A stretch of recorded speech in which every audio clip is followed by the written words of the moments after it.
we should get into this because I want to talk about this crazy-ass Jamie Foxx news.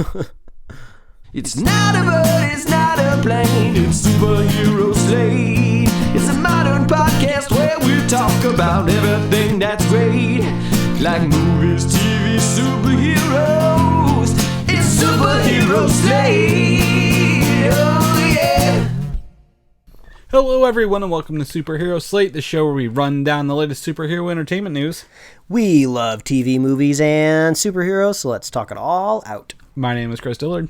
And my name is Mike Royer. And this week, we're digging into that rumor bin for Spider-Man 3, Mike. Oh, it's deep. It's wide. Some things smell kind of weird. It's kind of like the Lost and Found back in when you were in grade school. Yeah. And it's just like, how long has this been here? But some stuff looks interesting. You're like, oh, I think this is Jeremy's jacket. I'm going to take it. This is that proverbial box of chocolates that Forrest Gump was telling us about. You never know what you're going to get in here. Some are rumors, some are truths. We're gonna pick and choose. I like the strawberry flavored ones, Mike. That's just me. Miss Marvel casts its Kamala Khan for the upcoming TV series. Woo! And we thought that was going to be the biggest news this week. And you're wrong. Play as your favorite Marvel hero in Fortnite. I'm going to tell you who it is. I'm going to tell you who your favorite Marvel hero is. You don't get to choose. And more. All right. And more. Man, this has been a whirlwind week for just kind of news in the United States. So, I mean, I'm sure a lot of people's like Twitter fingers are tired from just trying to keep up with maybe some more of the more drastic, some might say important news in the world. But I saw some crazy stuff in my timeline this week, and it's going to be some of our news segments this week. I was like, what? Wait, really? Is this a rumor? No, this is real. No, people are tweeting it. The person has put it on Instagram.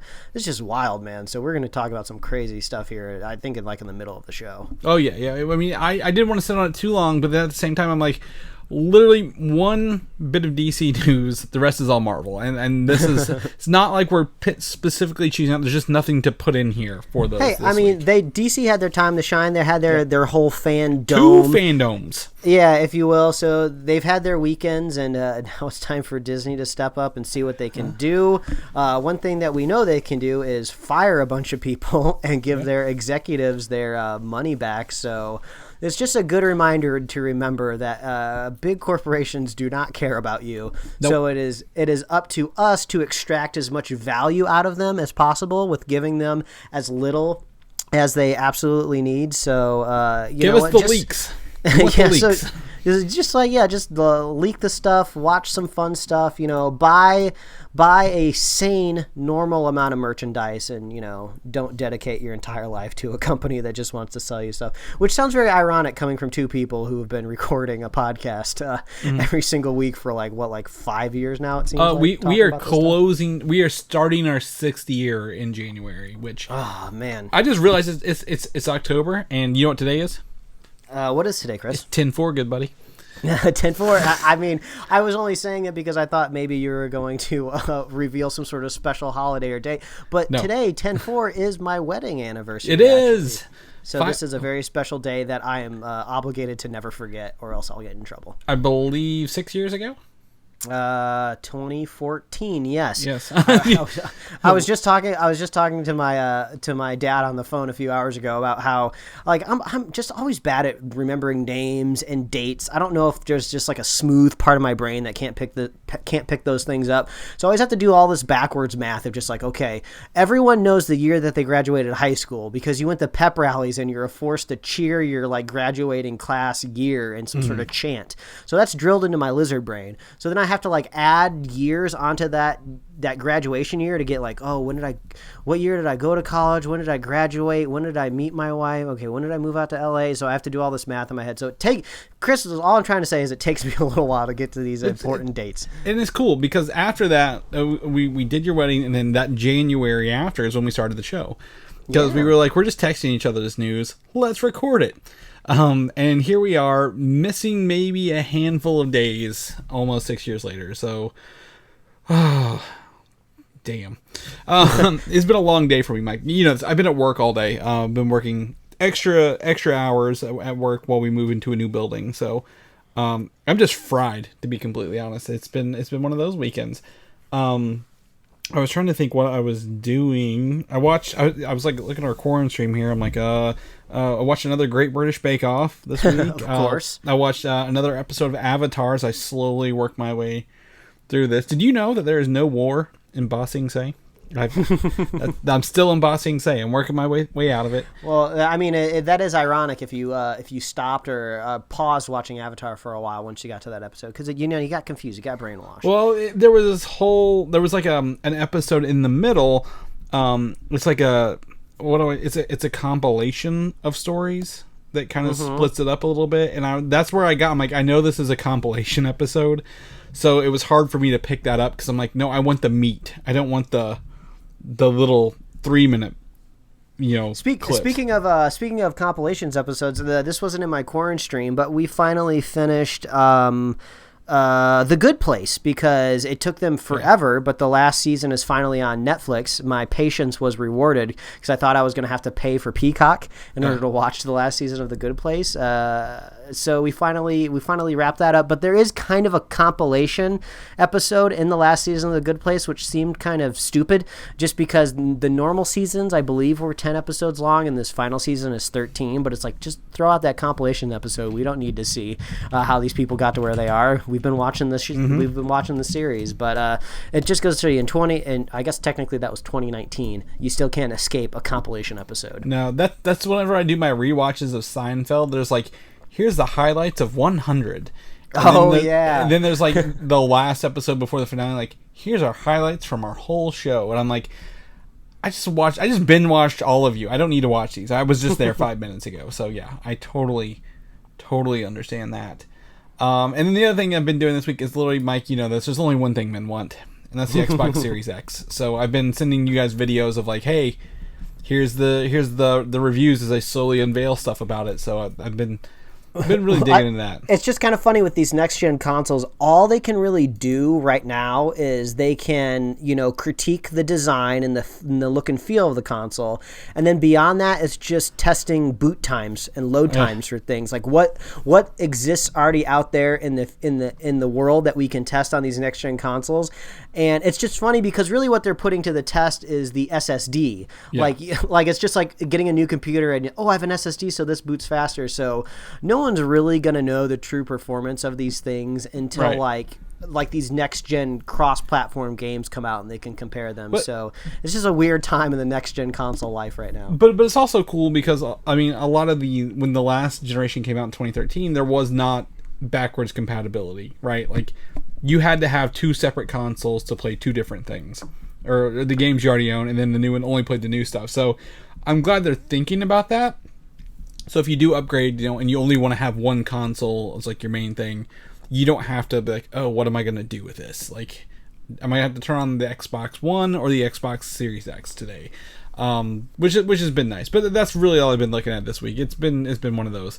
But you've got an eclectic collection here, if you will. Let's start with this. Start with your first one here. So come on over to the Quarren stream. This is pandemic themed related and also wedding anniversary related, because as we kick off here is Father of the Bride Part 3-ish, as Netflix likes to call it. Chris, have you ever seen any of the Father of the Bride movies? A long time ago, yes. Yes, these are 90s movies starring Steve Martin, and it's just a fun, little, nice, sweet, kind of sometimes cheesy story about Steve Martin and his love and connection to his daughter. Let me guess, is he the father of the bride? Yes, in the first one, his only daughter is in her early 20s, and she's getting married, and he's trying to come to the terms with the fact that he's losing his daughter to another man. And then in the sequel, not only does his daughter get pregnant, which seems to be par for the course, but also his wife, Diane Keaton, gets pregnant as well. And it's so strange watching them because Steve Martin has perpetually had white hair for almost as long as I can remember him. So he's always kind of looked like he's been in his 50s. And then Diane Keaton, I think she was playing younger than what she was in the second movie because she looks like she's 50. I mean, Diane Keaton looks great, no shade on Diane Keaton, but she's supposed to be playing like somebody in her mid to late 40s in in the second one, so it's weird because it's not hard to imagine like a 40-year-old possibly having a baby, because with modern medical science, you can have babies into your older age, but she visibly looks like she's 50 in the sequel, in the second one, so it's just like, whoa, this is weird watching like really old person have a baby. But anyway, Father of Bride, Part 1 and 2, we watched those during our wedding anniversary weekend because we're just kind of looking for something fun, light, relationship-oriented, romantic. So you can watch Father of the Bride, Part 1 and 2 if you want to get some of those vibes. But weirdly enough, very bizarre, this would never really pop up on our news for the podcast because, honestly, I can't even find any crossover Diane personally Keaton myself. Was it Superman's mom? Maybe? In Man of Steel? No, I don't think so. I'm going to have to look this up. You keep talking. I don't think that was Martha. Which Martha? But anyway, so Father of the Bride Part 3, quotes, ish, was announced by Netflix like 2 weeks ago, it's supposed to be like a return to the Father of the Bride cinematic universe, which is kind of weird to say, where they brought back all of the actors to do a scripted 22-minute special for charity that was posted on Netflix's YouTube page, and they were all reprising their roles, but within a, the pandemic special is doing, within a Zoom call. So it was very odd seeing all of these characters come back within Zoom, because it's just like so unlike cinematic movie characters to be put in little Zoom boxes. Kind of makes a little bit more sense with a television show, with televisions that have been doing those specials, because, television likes to play with formats a little bit like that.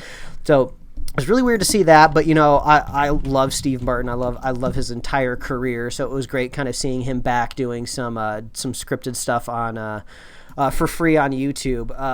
And I have a feeling this only came together because, if you don't remember, if you've never seen it before, the young son of the Father of the Bride, of Steve Martin, is played by Kieran Culkin, Macaulay Culkin's, I believe, younger brother, if I remember it. So he is in Scott Pilgrim versus the World as his roommate. So there we go. Yeah, we can do and this. I believe he's a couple years younger than his maybe more well-known brother.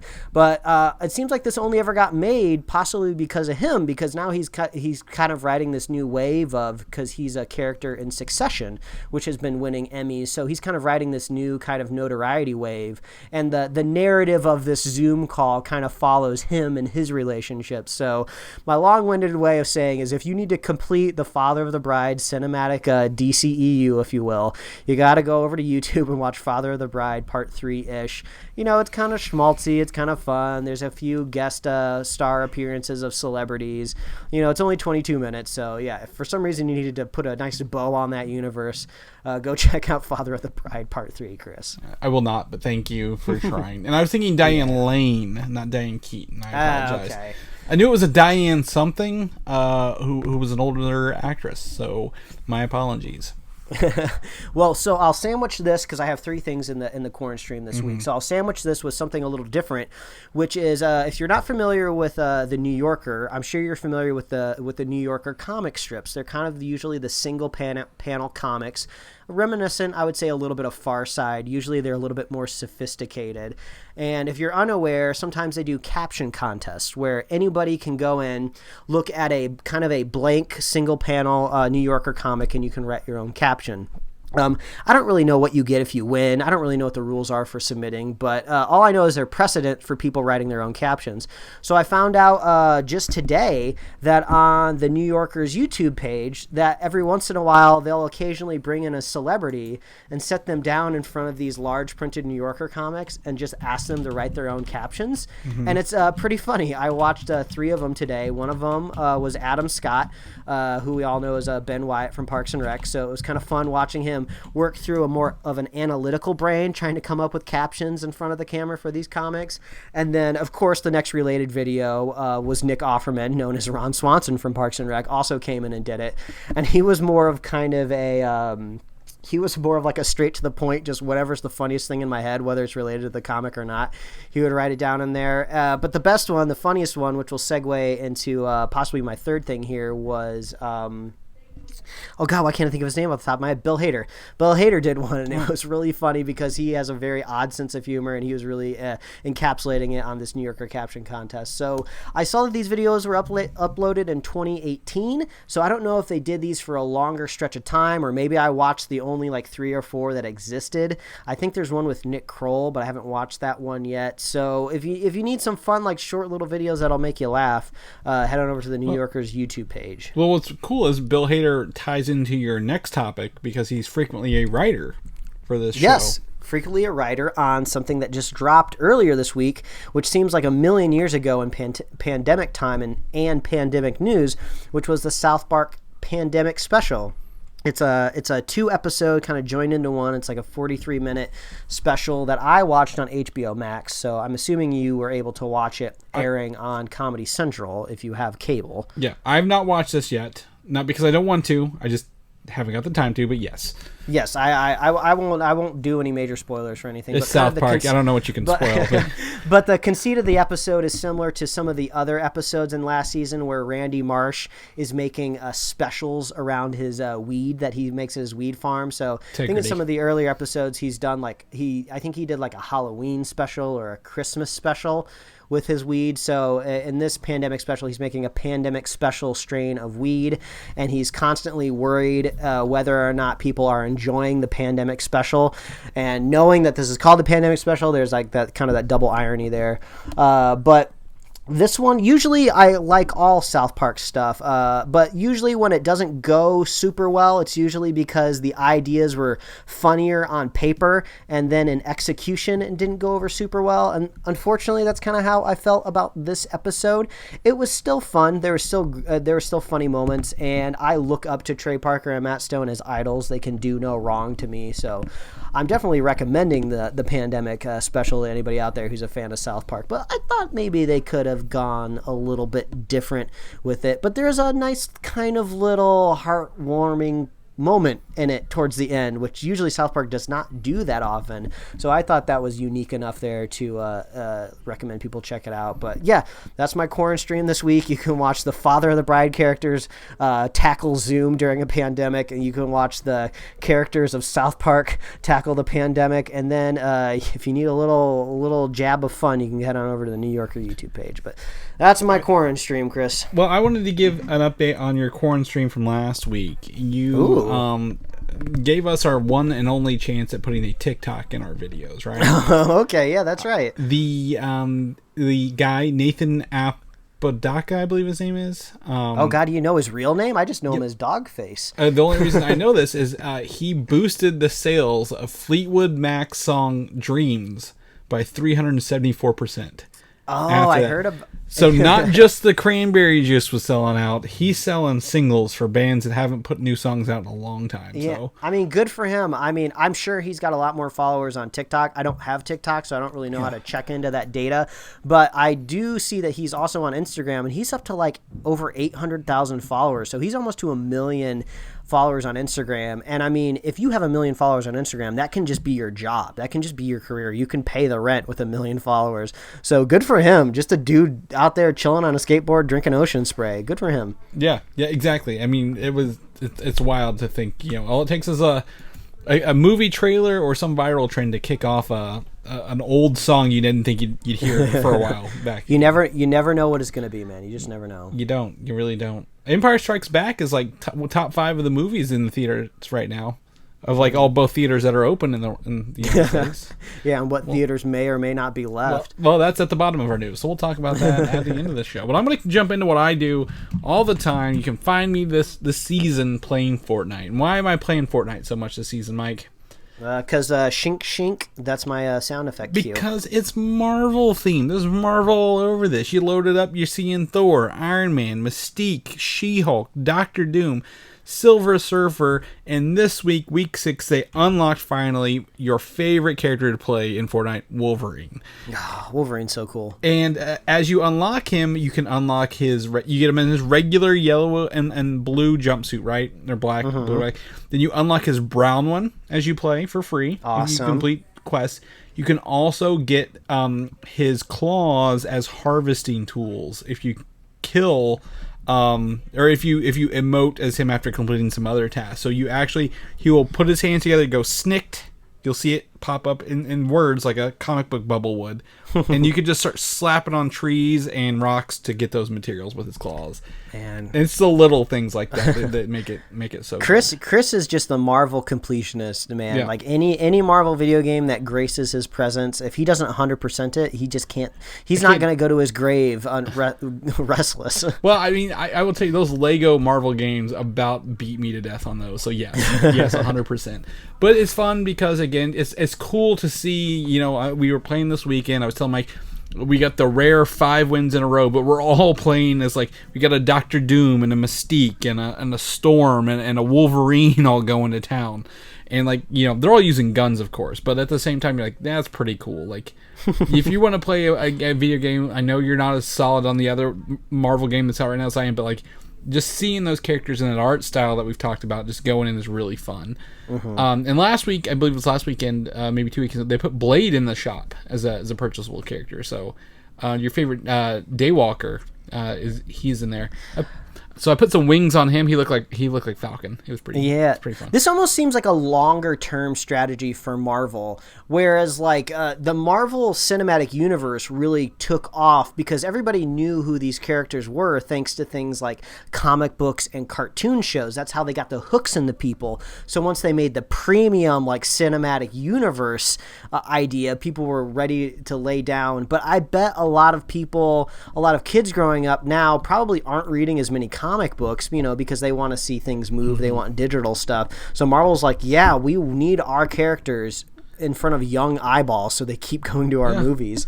So I mean, I wouldn't be surprised that, you know, in 10, 15 years when kids who are playing Fortnite start making their own podcasts when they're like old, when they're old people like us, and they're saying like, oh yeah, my first entry to the Marvel Cinematic Universe was Fortnite when I was playing as Wolverine. So it's just wild. It is wild to think. And they also had that crossover with In-Game, or not In-Game, In-Game, I think, last year with that, which was a really big hit. It might have been Infinity War. I think it was Infinity War with Thanos. Yeah, I don't know if they did a one with Endgame exactly. I think it said Endgame in it, but it was before the movie came out and had nothing to do with actual Endgame. So, but that was pretty cool. So Marvel's really cool with lending their IPs over to these video games and being like, yeah, have some fun with it. So that's been enjoyable to play. Again, Battle Pass to get these characters, you have to. It's like what, I think maybe $8 now or something like that to jump in and. It's pretty easy. They give you a bunch of ways to earn experience and unlock these, so it's pretty fun. So if you're looking to do that, Marvel's 616. Do you know what we know? So this is coming from a Disney Plus show. Do you know where the title 616 comes from, Mike? That's the name of the mainline Marvel universe. It is the number of the universe. So they've just determined that the universe designated 616 is the one where all the main stuff happens. 1610 is the Ultimate Universe. So on and so forth. So they've got this show called Marvel 616, and you're like, oh, is this going to be about the characters in the show? No. This series of 8 episodes debuting all at once on November 20th, Mike, Binge Model, gave us our first trailer, and it shows that they're going to really look into how these characters have, I guess, affected or have entrenched culture as a whole, including, again, the first episode is Japanese Spider-Man. So Japan had a Spider-Man live-action show in, like, the 70s and 80s. So, like, how these characters have grown beyond comic book characters into the real world, if you will. Yeah, I feel like I would describe this almost as, like, an 8-part docuseries where each part is focusing on, like, a different slice of the Marvel fandom. Because as I'm looking through the different episodes here, like, I know that there's one about cosplay because they kind of showed that off in the trailer a little bit. Looks like one here is called Unboxed, so I'm sure that's all about, like, merch and collectibles and stuff like that. Amazing Artisans. Hopefully, I think that is diving into the comic book artists because I think some of them popped up into the trailer. Maybe fan art even, drawing that stuff. The Marvel method is the way of writing the books.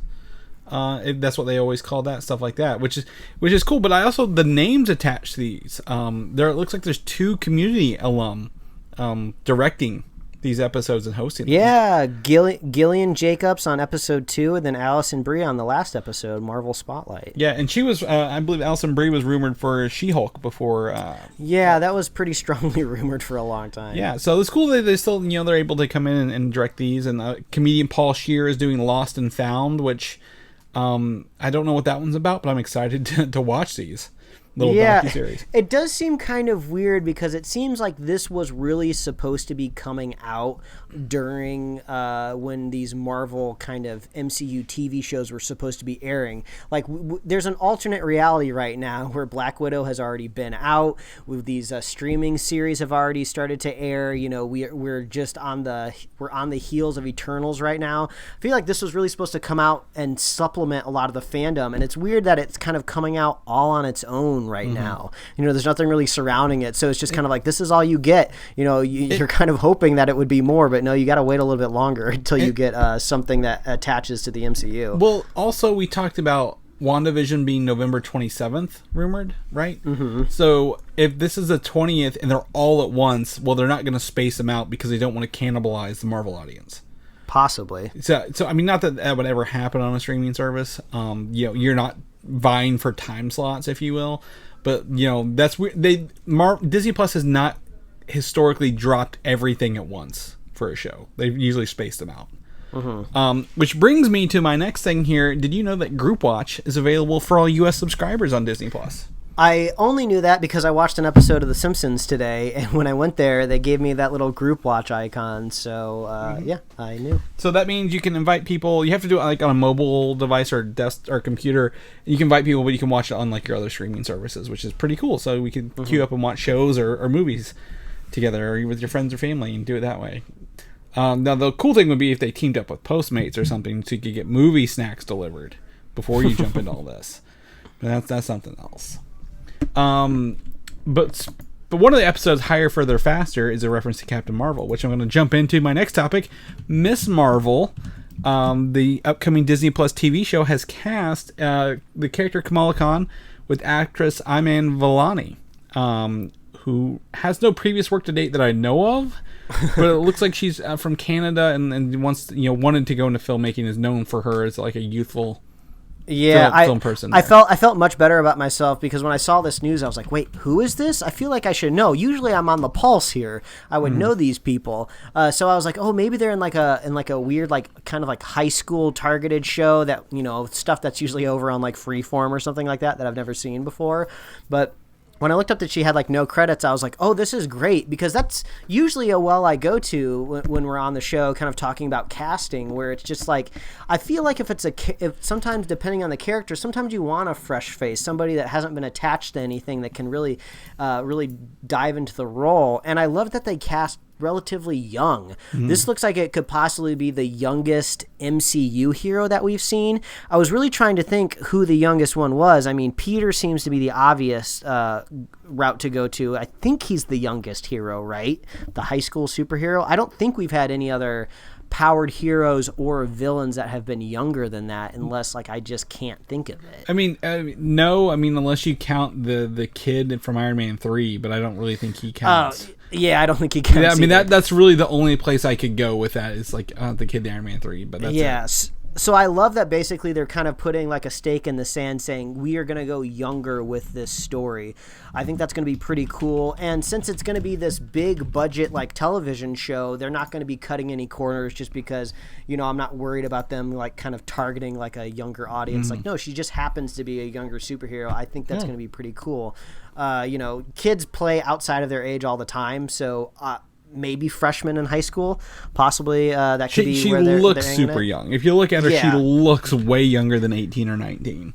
Yeah, I mean, I wouldn't be surprised if like she literally was in like middle schooler or just became a teenager, but I could kind of see her playing high school, and that's kind of usually where superhero stories go. Usually the hero kind of starts off awkward in high school and gets the powers. So this is pretty cool casting. I don't have much else to go off of because they haven't been in anything, but this is kind of cool. This is a crazy way to start your career, right? Yeah, exactly. Being in a Marvel thing. Again, I think, we have varying opinions on the Marvel game that came out, but we both agreed Kamala Khan was an awesome person in that thing. She had a great story, And this is a great way to bring her into the MCU at large. I think just roll with it. And if you haven't played the game, or if you haven't seen any of the trailers, this version of Kamala Khan is going to be much younger than the Kamala Khan in the video games. Like the video game Kamala Khan is what, like maybe 17, possibly 18. I would say it's more 15 or 16. She doesn't drive yet. In that one. She's from New York. She might not even own a car. Yeah. But I assume this one will probably be 14 or so. That's usually where they put them in the other thing. So, for that. But moving on to the other Disney Plus show, since we're talking about those, Hawkeye has some rumors here. The first one is Madame Mask is rumored to be a villain for the series. Not necessarily the main one, but a recurring one. Are you familiar with Madame Mask by chance? When I saw the news break, I was like, why does this sound familiar? And I was like, I feel like I've Googled this before. And then once I kind of realized, like, oh, this is like connected to the Agent Carter. This is why I've Googled it before. Yeah, so Madame Mask goes by the name Whitney Frost. Whitney Frost was a character in the Agent Carter series. Now, she didn't really play the comic book accurate Madame Mask. She played like someone who like had the ability to absorb things into her kind of thing in that show due to the some sort of experiments that were going on.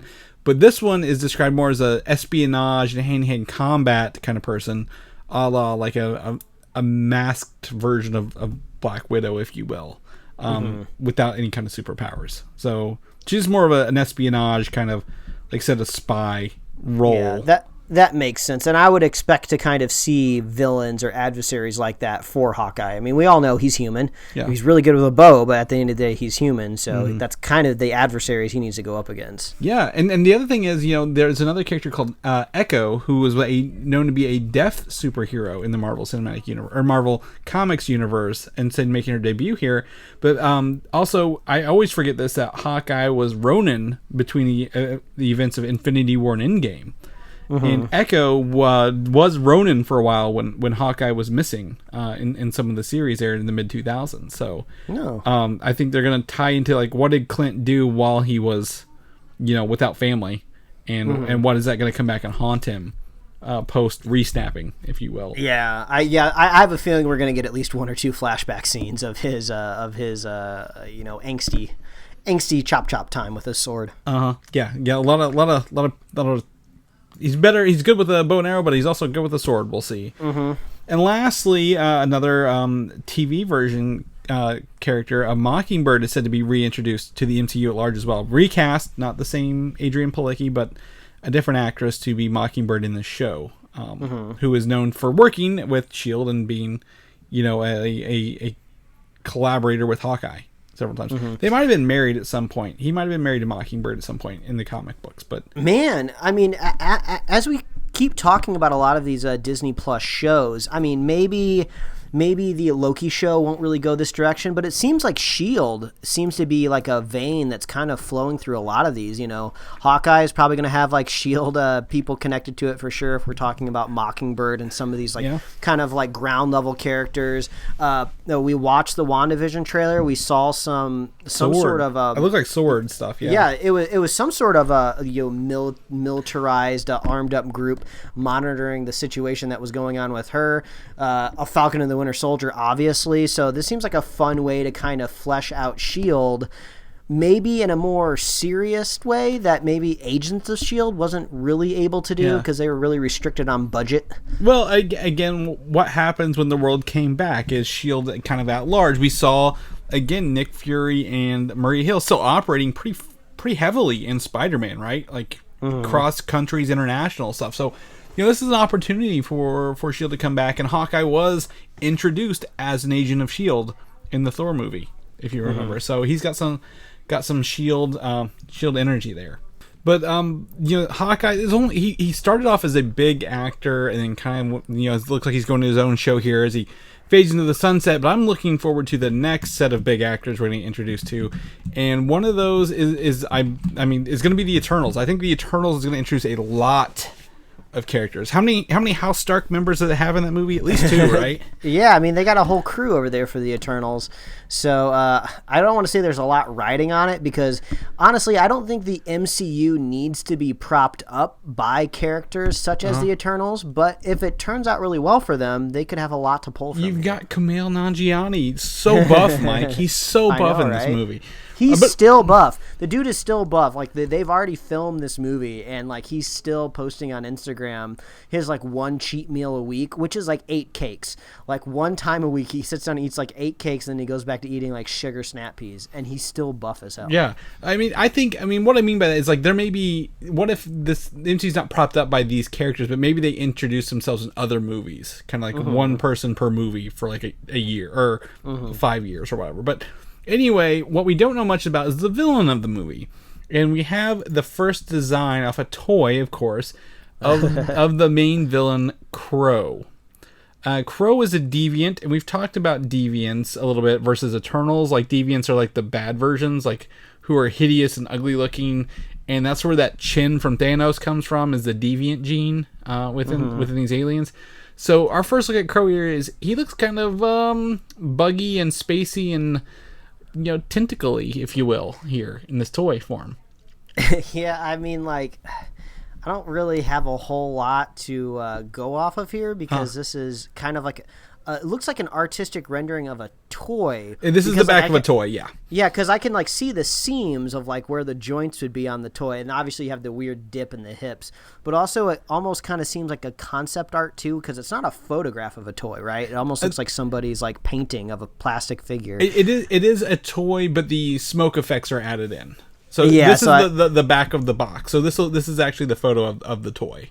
Yeah, so I guess what's the threat?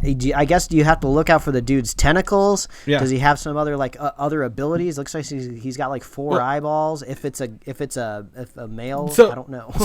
and nobody knows because Kevin Feige has said this version of the deviants are unlike any we've ever seen ever in the comic books. And I'm going to show you what the original Crow looks like here. He's just a regular elf-looking dude in a pink suit. Yeah, he's just a dude. Yeah, kind of when I saw this character, it's hard for me to imagine like this because usually Marvel characters, even when the Marvel villains are bad, they at least have conversations and communicate with other people. It's hard for me to imagine this dude like sitting down and like chatting with anybody. So I have a feeling there's some sort of morph happening here. There's some sort of transformation, and this is not the Crow that's going to be in the entire movie. Yeah, I think this might be maybe his quote unquote his final form. That he says that he is he's a harbinger for a global threat. I think he's going to try to alert the Celestials about the Eternals meddlings on Earth and bring them there. I mean, if you're a Marvel fan, if the word Harbinger pops up anytime, there's automatically red flags starting to go off because, like, I feel like every other, like, cosmic storyline has to do with, like, a Harbinger of something. Either it's Galactus or Silver Surfer's the Harbinger or somebody else becomes a Harbinger. Yeah. So it's usually a word that usually coincides with Galactus. So a large space villain of some kind. Yeah. They have not hinted to really anything Galactus related yet, and I'm really curious how they would even do that narratively on the big screen to begin with. But yeah, when I see the word Harbinger, Chris, my little spider sense starts to go. Yeah, I'm feeling it celestial since they have a large part in creating the deviants and creating the Eternals, and they've teased them in all the artwork so far, right? Like they've been on everything, so. I think that's going to be the threat. The Eternals are there, and Crow's going to bring them. But Crow, they definitely have updated his look from the pink devil looking dude. So yeah, Chris, you know I love it when leaks come from the back of toys and like merchandise. Dude, I contemplated not putting this in here, but I'm like, Mike needs this. He needs to see these toys. And that's cool. We're gonna jump gears a little bit back to video games. Spider-Man, the PS4 game, right? Chef's Kiss, Mike. If I was to quote you on a video game. Great game. Chef's Kiss. So it's getting a remastered version for the PlayStation 5. Okay. Everything you're saying so far sounds great, Chris. It comes with, when you get the Miles Morales game, this comes with it for free. You can actually buy it anywhere else for the PS5. That's a little thing.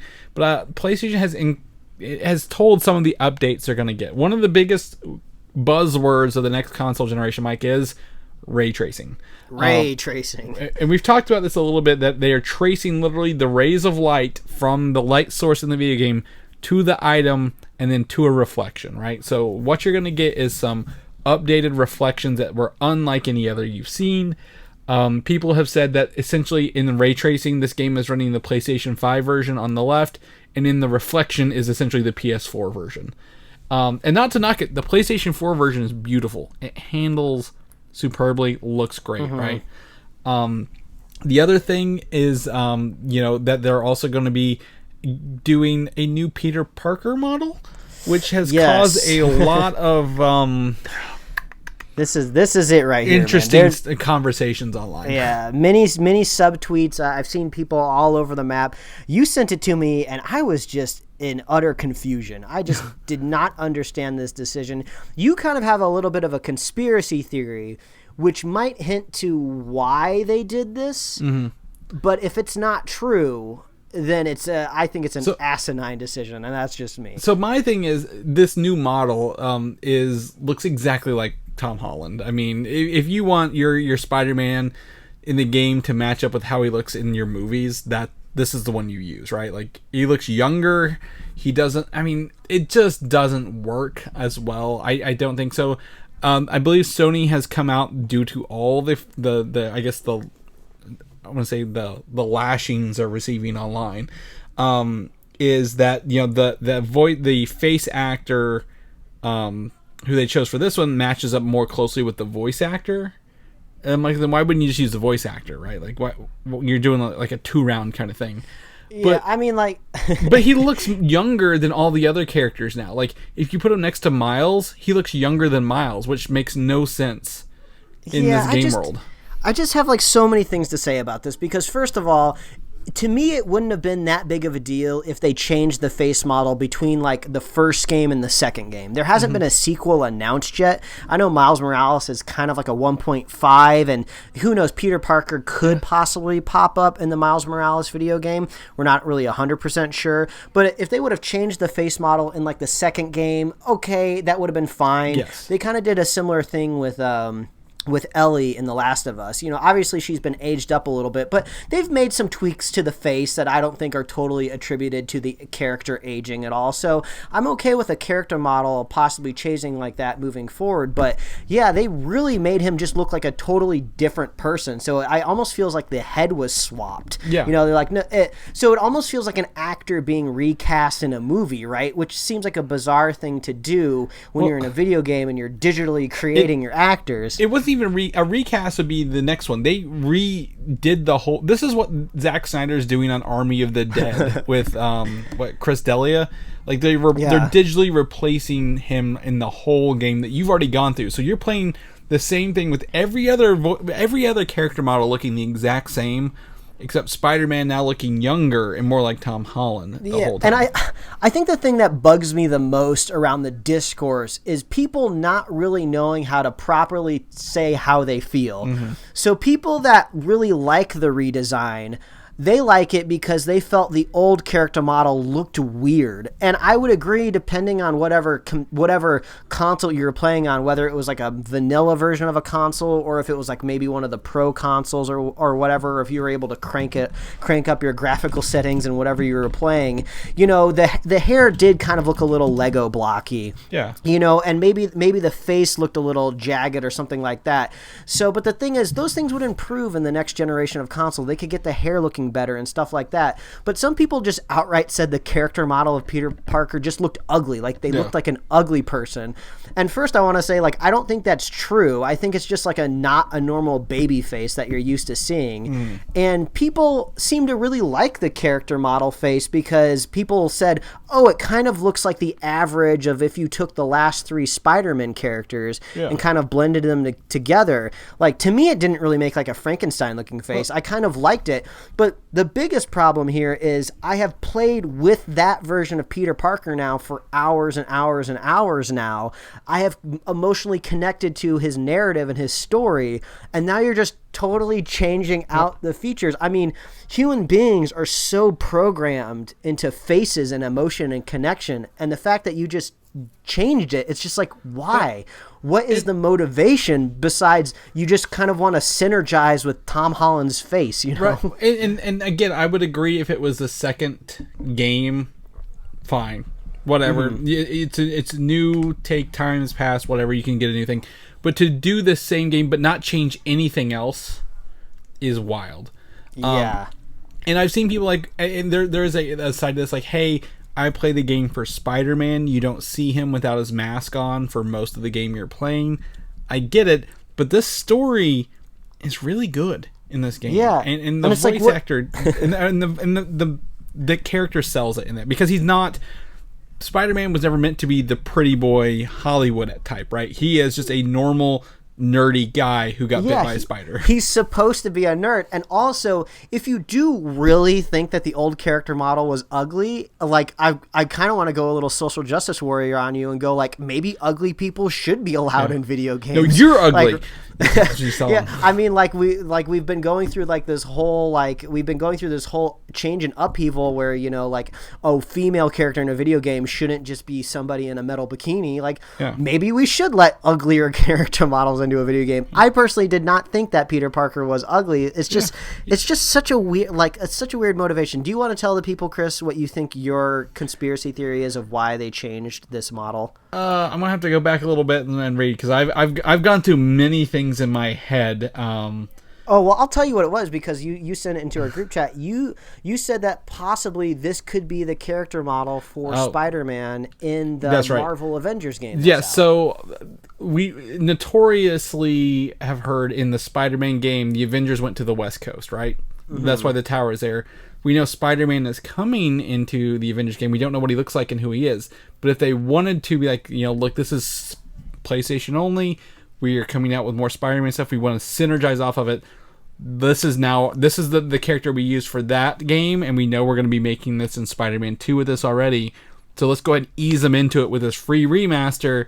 And boy, has this backfired. So I still don't like that idea, but at least it's motivated by something, right? You know, there's a reason to it. I just do not understand the reason of just like, let's make him look like 5 years younger and like Tom Holland. Yeah. He's a grown ass adult man living in New York City, dealing with love life problems, like saving people. You know, he's an old enough hero to where he's being a mentor to Miles Morales, and like now he just looks like a baby. They really took a step back. And I will tell you, there's one last thing on this before I go to the next point in this.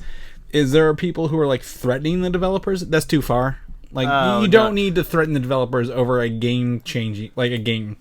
Yeah, person. And that is the stupidest thing. And I hate it when that happens because that undermines the rightful criticism of the choice. Yeah. Because I actually saw the tweet of like who's ever in charge of the Spider-Man game saying like, "Oh, wow, I guess I'm getting death threats now for changing the character model of a video game." Like, okay, maybe you nerds are like, they didn't say that, but the tone was just like, you nerds have gone too far. You're a little bit too worried about your comic book character, is what it felt like. But it's just like, no, I have valid criticisms.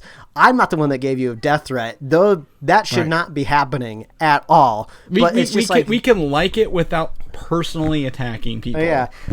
I mean, that's my entire ethos of like the last two Star Wars movies. It's just like I can not like them, but then also not threaten to kill any of the actors and like be adults, people. Yeah, really. Like, you know, obviously there are business decisions behind everything that we don't know, and these are business decisions. And at the end of the day, does it affect us playing more Spider-Man, Mike? No. No. We're gonna play the next. We're gonna play the next couple Spider-Man because they're so much fun. Yeah. But, speaking of business decisions, Chris. Yes. Well, I was gonna tell you, you get 3 new suits in this remastered version. One of them is the amazing Spider-Man suit, Mike. The first one with the gold eyes, and he's got the shoes and stuff he made with not Tom Holland, not Tobey Maguire, Andrew Garfield. There it is, which is really cool because if you've ever zoomed in on these suits, they're meticulously crafted in this game. Oh yeah, the suit Andrew Garfield's suits in those 2 movies always looked super cool. Like whether or not you enjoy or hate a Spider-Man movie, the suits have always looked really badass. Yeah, and the effects in the Spider-Man movies always been top notch, right? That's just it. So this is an Amazing Spider-Man 2 suit. One of the 3 being people were really wanting it, but they were like, okay, well here it is in the remastered version. You get it, great. Well, guess what else is coming back from the Amazing Spider-Man series, Mike? Jamie Foxx. So we're switching gears here. Spider-Man 3 in the MCU. They have recast Jamie Foxx as Electro in the upcoming Spider-Man 3 movie. Oh my gosh, this is wild. This is so weird, Chris. This is the meat of our show here, and I know we're 50 something minutes into it, but I'm going to tell you right now, first and foremost, despite the groans of 300,000 nerds when this was announced, Jamie Foxx has gone himself out and said, "I will not be the blue Electro from Amazing Spider-Man 2." It's just so weird. Like, I want to say it's unprecedented, but we have J.K. Simmons coming back as J. Jonah Jameson. But I feel like you get one of those, right? You don't get to go back to the well of the Spider-Man well, because, like, J. Jonah Jameson, he's almost like, he's like the exception, not the rule, right? He was such a good interpretation of that character. It seems bizarre to go a different direction. So if you can get him back, and he's a side character, right? Yeah. He's never really an integral part of the narrative. So he can just kind of come back and we can suspend the disbelief. We don't have to worry about multiverses and all these other excuses why somebody could be back as the same character. It's fine, J.K. Simmons can come back and we'll love it. But Jamie Foxx, I mean, he is a very accomplished actor. I would never doubt his acting ability. Man, him in Django Unchained is great.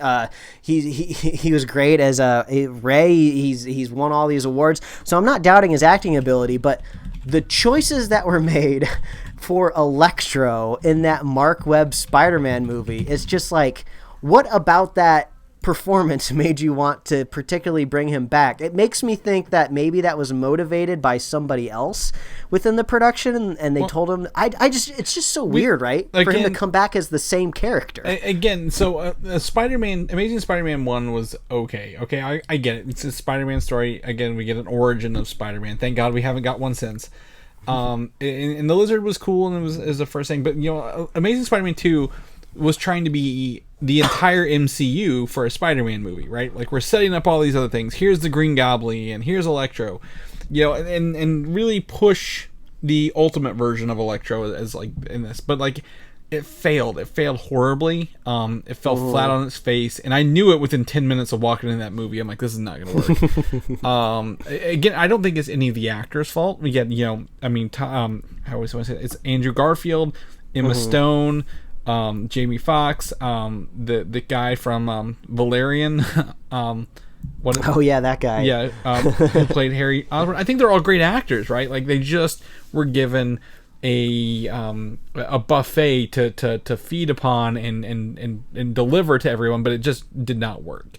What is cool about this is this tweet that we have linked in our thing, or this Instagram post from Jamie Foxx, has been deleted. Just to let you know this. This is a screenshot from it, confirmed by tons of websites. So what is interesting about this is that he can come back as Max Dillon, right? In the Marvel Cinematic Universe of the same character, but because things have played out differently, maybe he's not there. He doesn't become Electro the same way, or become that weird version of like the loser janitor, if you will, kind of version that we got.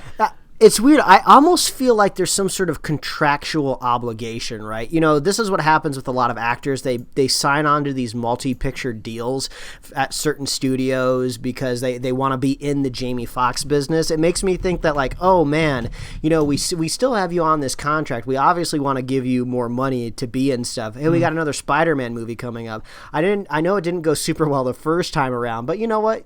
Yeah, go ahead and come back. The contract can be expedited. All the lawyers already know each other. This will go really, really well. Just sign on the dotted line and you can be Electro again. I have no doubt that they'll redo the origin, because I don't think they want to mess themselves up, connect themselves to a random like 2-movie universe of Spider-Man. Exactly what you're saying, Mike. Go ahead. Sorry.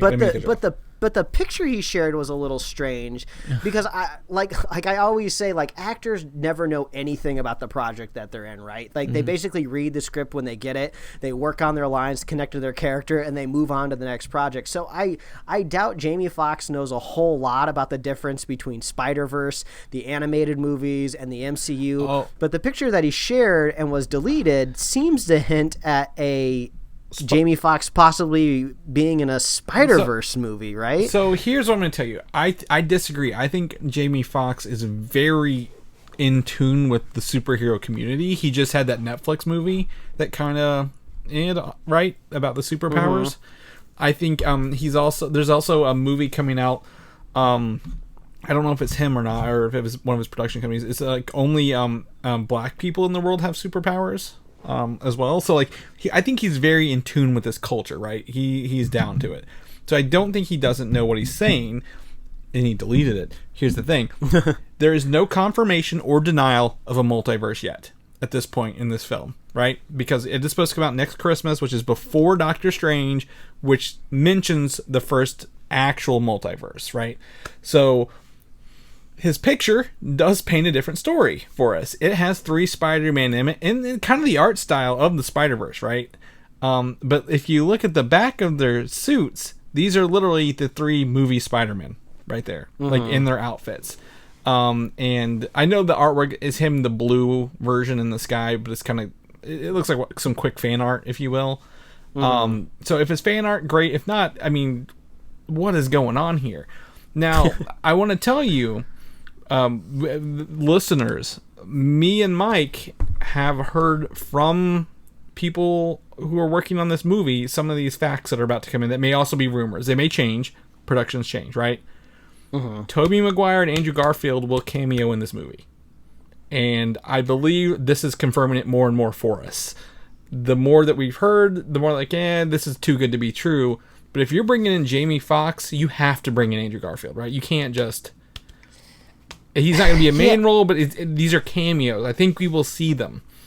Like, maybe, like, in a different world, this Spider-Man fought Electro. Maybe it's clips from old movies. I don't even know. Yeah, I don't know. I feel like there's things that I want to happen and things that might actually happen. First of all, I really don't want Spider-Man jumping the gun on multiverses, right? You know, I want Doctor Strange to set the tone, because that's Papa Feige. Right. He's the one that's dictating what the multiverse is going to be. I don't want Sony doing that. But Marvel's writing. Marvel's in control of this movie. Don't worry about Sony messing this up. I think they pulled a Joker gun on us last year, right? They were like, this is... Mysterio, he's from a different multiverse world. They can't do that in 2 movies to us in a row, right? They were like, they set the whole thing saying Mysterio was from a different world before they pulled back the metaphorical and physical curtain and be like, no, he's just a villain. Yeah, they're not going to fake us out again. But also, like, talk about narrative whiplash for Peter Parker, right? He was duped into thinking there was a multiverse, but then, oh no, it was a joke. Actually, it was just all contrived from, like, science and drones. But then in his next movie, he's going to be hit up again with multiverses again. Like, it just seems like very narratively confusing. But here's the beauty of this, Mike. Guess who I've heard is in this movie? What's the rumor out there? Doctor Strange and Wong both showing up in this movie, Mike.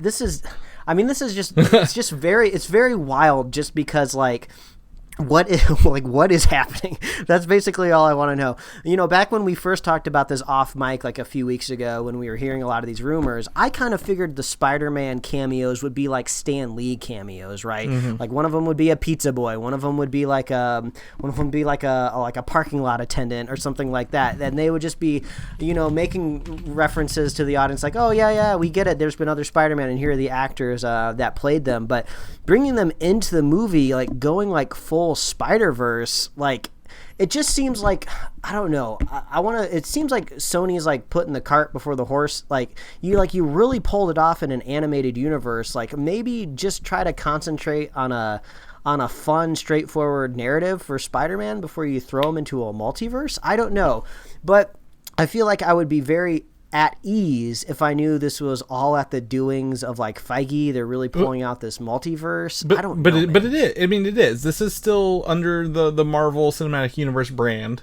and he has to sign off and everything. I think he's doing this. I think he's doing this. Again, I'm going to just go ahead and skip down my notes here. Last year, in an interview, Kevin Feige said Spider-Man is, quote, the only hero with the superpower to cross cinematic universes.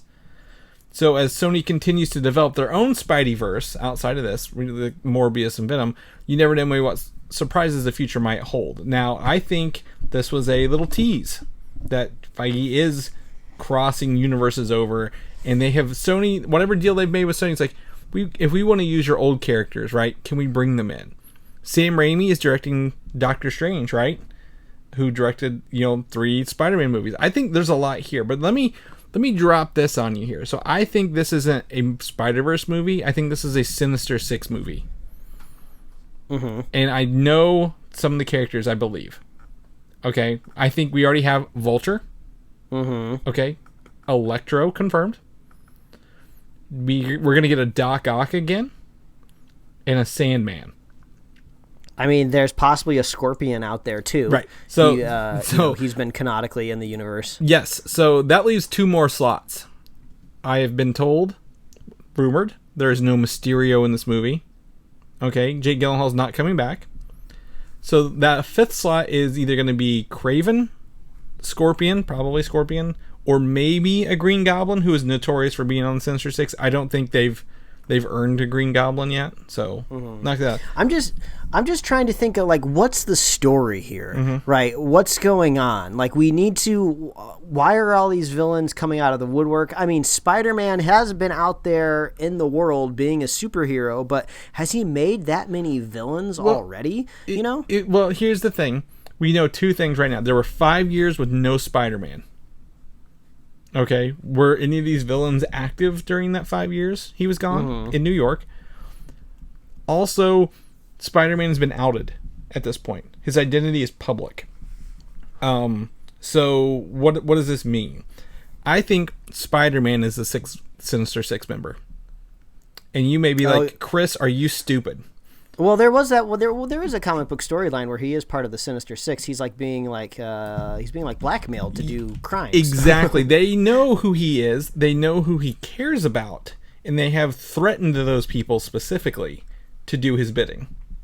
So we've only seen them like, we will.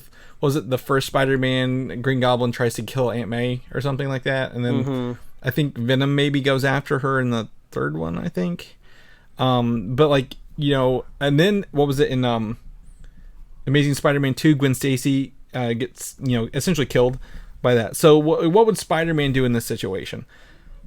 Well, he would probably join them to do some bidding because the people already think he's evil and doing bad. But then maybe he gets some help from other people. It's just really crazy because it seems like 2 movies are being pitched right now. I'm not saying it's to a fault of your own, but it's just like it seems like we're pitching a Sinister Six movie, but then also pitching like a multiverse extra Spider-Man movie.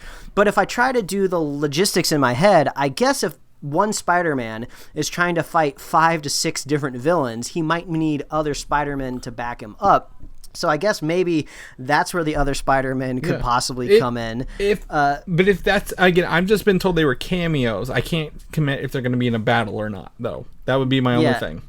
But also at the same time is if you were doing suited up Andrew Garfield and Tobey Maguire, they wouldn't really need to be there because they would just need to really provide their voice talent. Even somebody else could possibly do the motion capture for them, if they were really busy people. But it's just kind of my mentality is I find it kind of funny right now because it's like I'm very protective of Spider-Man as a character and his narrative in the MCU because he's one of my favorite comic book characters and I want him to be done justice. So I'm always very nervous when I hear all of these big grandiose ideas, but on the same edge, I'm just like, I don't give a crap what happens to Ezra Miller's Flash. Whatever happens to that universe over there, he can meet 50 Batman for all I care. I think that would be awesome. Sure, use it as an opportunity to launch Batman Beyond. I'll be there day one. It sounds like a crazy roller coaster ride. I'm ready for it. Have the Flash go all over the place. He can meet tons of different friends. But when I'm here with Tom Holland as like Spider-Man, we're not entirely entirely sure what the title of the movie is yet. We think it might be Homesick. I'm just like, you're bringing back Jamie Foxx. Now we're talking multiverses. Well, there's a Sinister Six. This seems like this is like a meal. This is like a 6-course meal. Well, I think, with the things of Doc Ock and Sandman being in this movie, what if Doc Ock is Tobey Maguire or Andrew Garfield's Doc Ock, or that Sandman from those movies? We're gonna get guess Alfred Molina has been cast and Thomas Hayden Church has been cast, because all these characters have already been played before, right? Mm-hmm. So that would be, the icing on the cake would be also, I wouldn't know what to think. They're like, hey, we got Willem Dafoe back as Green Goblin. I'd be like, okay. The craziest thing is when you're bringing in all of these villains, they need to be either united under one banner. They need to have a common cause. There just needs to be a reason for 6 villains to get together. They all hate Spider-Man. But that's usually what it is in the comic books. But like that Spider-Man that's been around for decades and decades in comic books, like thousands of stories, is just like, this is Tom Holland. He just got back from his like high school trip in Venice. Like he barely knows what he's doing, right? And all of a sudden he's made all of these villains. So like, if anybody can make it work, it is Feige and his master whiteboard that I believe exists. Right. And I think the thing is, if it is truly a multiverse, which it may not be, he may just have shared fan art, right? Like there's no confirmation or denial of a multiverse in this movie, a Spider-Verse, if you will. But if they pull all of these villains out, guess what?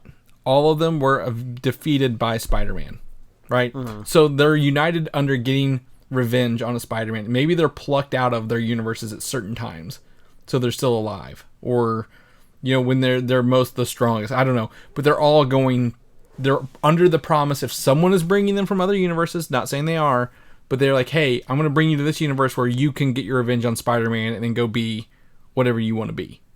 So, because guess what? We don't have Iron Man or Captain America anymore. They're gone. They're off the plate too. So there's a lot of question marks, but I feel again, most superheroes in the MCU get 3 solo movies. Mm-hmm. This is Spider-Man's 3rd solo movie before he could possibly be out. He could be moving on to greener pastures. Yeah, or worse pastures such as Sony's. But again, outside of Thor getting a 4th movie, and he deserves 4 because that second one doesn't do him any justice. Yeah, this is a wild thought. This could be his last ride, and do you think on their last ride they're going to hold back? You can't hold anything back now. So that's wild. I mean, you guys send us what you guys think, what you're feeling, but I mean, we're shook. I put this bit of news in here this week, Mike, I heard, because I thought you would find it interesting. Iron Man 2, you remember that movie? Yeah. Is it Tarkovsky? Genndy Tartakovsky. Yes, I got to retype his name in here. He did storyboards and previs for the 3rd act fight scene in the pavilion for that movie. Hey, I've always been a fan of Iron Man 2. I prefer it to Iron Man 3. There's some fun stuff that happens in there. Yeah, that last fight scene in that, when you say pavilion, you're kind of talking about that Japanese garden area, right? Well, the whole thing, like the whole Stark pavilion, like versus all of the Hammerbots. Oh, yeah. I mean, if anybody can pull it off, he could. I mean, Gendy's been doing giant crowd scenes for a long time. There's this awesome narrative video essay of just somebody breaking down the fight scene of the 2D Clone Wars that he worked on, where it's Mace Windu fighting just like a horde of robots, of just breaking down the scene and shot choices of showing the impact of him ripping the bolts out of these robots and slinging them into these robots. So I mean, if anybody can pull off action, it's Genndy. Yeah, and he wasn't negative. He's working in animation versus working in live action, whole different thing. Because once you film it, previs, give it to the directors, they film it, edit it, editors look at it. It's a whole different thing several times before the final ones come out. But at the same time, I mean, I didn't know that he did that.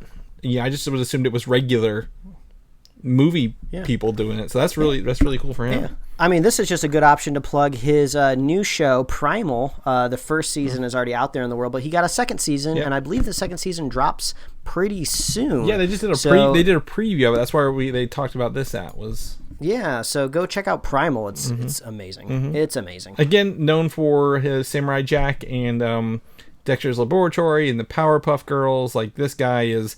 If you watch Cartoon Network in the late 90s to mid 2000s, you know this guy's work without knowing it. Yeah, I don't believe the Powerpuff Girls is his show, but I wouldn't be surprised if he did work on it, Yeah, it says he's a producer. Oh, yeah, I mean, that makes sense. Yeah, he could have been a writer, too, on some of those things. But, I mean, yeah. But, yeah, I know it's not his show factually, but yeah, the animation's a small industry, and I wouldn't be surprised if he worked on it for a time. It says the Powerpuff TV series developed by him and writer of one episode, which is the Helter Skelter and Power Lunch 2001. He's the creator of the show.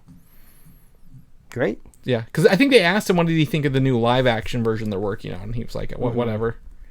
I don't care. That was 20 years ago for Cartoon Network. I've moved on to other things. Yeah. Speaking of Disney stuff, though, D23 has canceled itself next year and has moved itself to 2022 in September 9th through the 11th at the Anaheim Convention Center.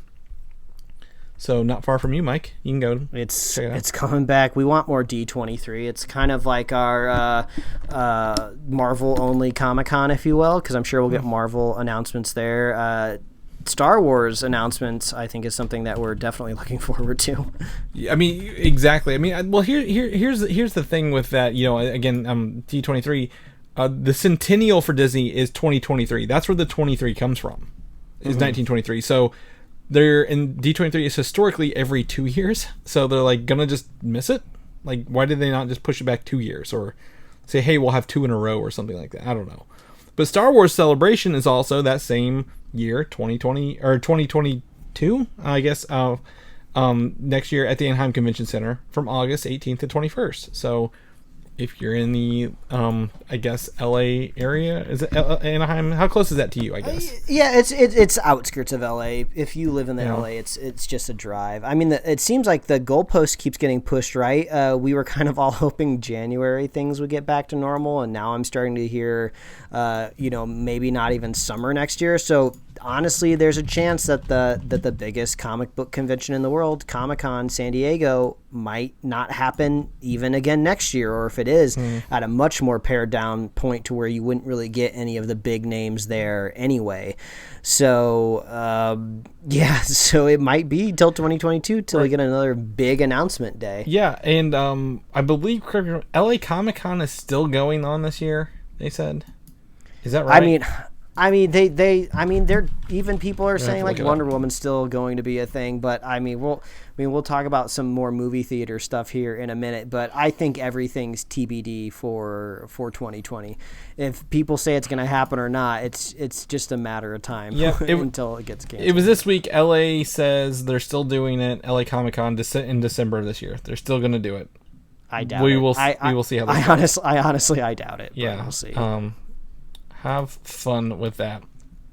Justice League, the Snyder Cut. We talked last week about how they said actors were coming back to do extra filming work, and Henry Cavill's like, no, I'm not. So... Well, maybe he just wasn't invited to the party. Well, he was specifically on the list. So how true is the Hollywood Reporter report? What are they using? New information? Are they using old information? I could not tell you. Henry Cavill, known as Superman, will not be joining in those reshoots in this winter. So we'll see maybe that is. Maybe they ultimately decided the scenes that they would need him for, they didn't need him for. I don't know. The day after saying they needed him. I think there's something here. So the people still under contract that we know of with Warner Brothers is Ben Affleck because he's going to be in The Flash, and Gal Gadot because she's Wonder Woman. So maybe they're filming stuff, and they just assumed Henry Cavill was showing up. They're like, we got these other ones, but yeah, the three they could have just assumed. But also, it seems like there's a lot of special effects people that probably have Henry Cavill from head to toe scanned somewhere. If they do, they didn't fucking use him in Justice League. Did you see his upper lip? Well, they didn't scan the face. They always assumed that they could get the face in any day they needed. They need to film in just his, I don't care if it's just his head up. Like, send a good picture of him, man. They need to fix that. I know they're not going to use any of that footage, but man, that's rough looking. So woo-wee. Yeah. Anyway, lastly, Regal Cinemas says they're closing down through at least 2021, or possibly. This keeps going back and forth. I believe there's a cinema. They're owned by another cinema chain. Is that right? It's like a larger group that operates a lot of theaters across the pond over in Europe, I believe. And I think the news report says that those are also shutting down as well. Yeah, the ones in the UK definitely. It's the ones over here that affect a lot more people. They said. I'm trying to figure out. I want to say it's not Cinemark. It's something like Cine something though. And I'm trying. I don't think it's Cinemark. Yeah, I don't think it's Cinemark because that's kind of. That's our theater that we go to, but this is kind of also lumped in with some news where a lot of industry people are pleading to maybe Washington to possibly give them some relief in debt, because I think it was AMC that kind of announced like 6 months ago that like, oh, don't worry, we restructured our debt and we should be good and clear for the next 6 months and hopefully things will turn around. And well, that obviously has not happened. So it looks like these large theater chains are possibly looking for a bailout from Washington. Mm-hmm. And, I'm sure there'll be a lot of critics on both sides of whether they deserve the money or not. But at the same time, it's just like usually Hollywood is pretty influential throughout the world. It's almost kind of like a commodity that you can't really attach a physical value to, right? Mm. But I mean, like if you're worried about being a country that is on the world stage that kind of has values that might get exported all around the globe, usually you do that with like entertainment in films and TV. So it might be worthwhile to hopefully prop up the entertainment industry for maybe another 6 months to possibly a year, just to make sure that when the pandemic's all over, people can go back to the movies. Because I mean, I don't want to get super political here, but I would think a movie that's made and written and created in the United States might stand for better values than possibly a Chinese film that kind of is from a communistic country. So all I'm saying is, don't just write off Hollywood and TVs just because it's some sort of like coastal elite garbage or anything like that. But I mean, I don't know about you, Chris, but I really like movies. And as much as we complain about going to movie theaters and annoying people and loud snacks or smelly snacks, I still want to go back at some point in time, right? No, I think the experience is there. And, again, people, I guess studios bank on making a bunch of their money in the theaters, which obviously it's not going to happen for a while, no matter what they do. I mean, they're showing Tenet and New Mutants over and over again. They're not even putting them on purchasing services yet. And none of them are nothing's turning a profit. They delayed James Bond again. No Time to Die now has plenty of time to die. And then that's fine. That's their choice. That's till April of next year. Again, all the Marvel movies moved. I don't think we're going to see anything for the next 3 months. And we've talked about that before. But what do you do? Like, I mean, someone's either got to put these out so they start making money, or the theaters need to be there when they do come back, or no one's making money. One of the two. Yeah. It makes you wonder, is Wonder Woman actually gonna premiere this year? I mean, they've seemed to really dug their feet into it, but I feel like if James Bond is moving, and Dune, I don't think has an official release date yet. It's still December. Well, I know it does, but if you go back and watch the trailer that came out like 2 weeks ago, they explicitly did not put a date within that video file. It's not anywhere on the screen. Obviously, they can go back and they can edit the YouTube description if they need to. So it's just like nobody's really committing, and no one would be surprised if Wonder Woman moved out of 2020. So we just gotta sit here and wait. Yeah. I don't know. And if any, I think industry does need a bail. It's not just Hollywood, California people, Atlanta people working it. I mean, Texas, Chicago, New York. Like they film everywhere, right? Like there are places that need this, and people who need, who can use that, and it would be better later. London does a lot of post production. There's tons of production that happens up in Canada. I mean, it just permeates through a lot of stuff, and we can all admit we love entertainment. Everybody owns a TV, whether they say they do or not.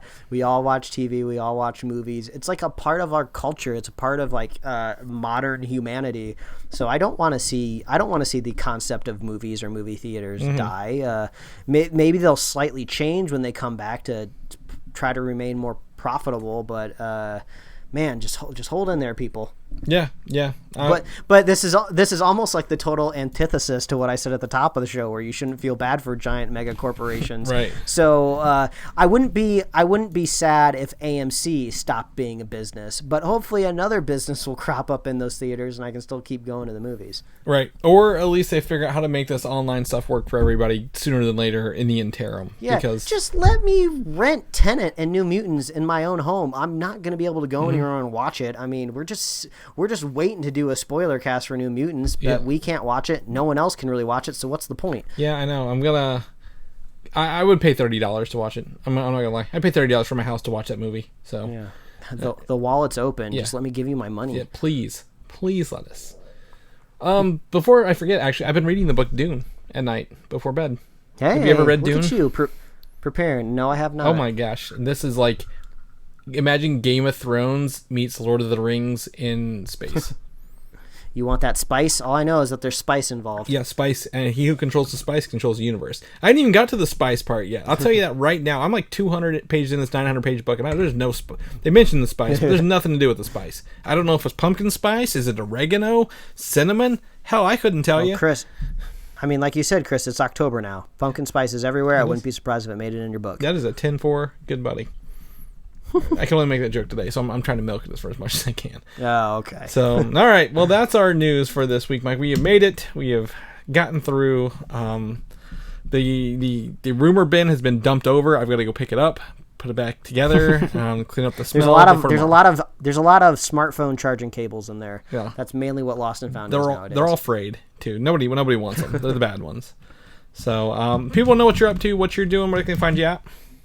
Oh, that's super easy. Just follow me at Mike Royer Design on Instagram and Twitter, and you can read my webcomics at pickledcomics.com. Chris, if people want to catch up with you, where can they find you? You can find me on Instagram, Valdan87, or Twitter, Valdan, Valdan. Hit me up there. Head over to Comic UI. People want to know more about our show. I'll listen to the past almost full 5 years, however long it is, of episodes. Where can they find all that fun stuff at? Yeah, we've lost track, so if you don't want to lose track, all you got to do is visit superheroslate.com. That is the best place to find all the avenues we host our show and to get our awesome show notes. So you want to look at all these bullets points, all of these rumors that we milled over, just head on over to superheroslate.com. You can find us on Apple Podcasts, YouTube, Spotify, and wherever else you love to listen to fine podcasts. Please like us on Facebook, Twitter, and Instagram. We love it when you guys reach out, and you can get merch at superheroslate.com/store. If you want to be a super fan of this show, it is so easy to do. All you have to do is share the show with a friend, share the show with a buddy. More importantly, wear a mask. That's more important than it's ever been. And we will be here every week talking about the nitty-gritty. Yes, and more probably than just nitty-gritty. I mean, if it can be nitty, it could be gritty, it could be both, and it could be neither. So we'll see you guys next week. All right, bye everybody. Thanks for listening, and don't forget to subscribe. Damn Mad Cats. With the rubber grips broken off, so you only got hard plastic on the end of them. I'm speaking from experience.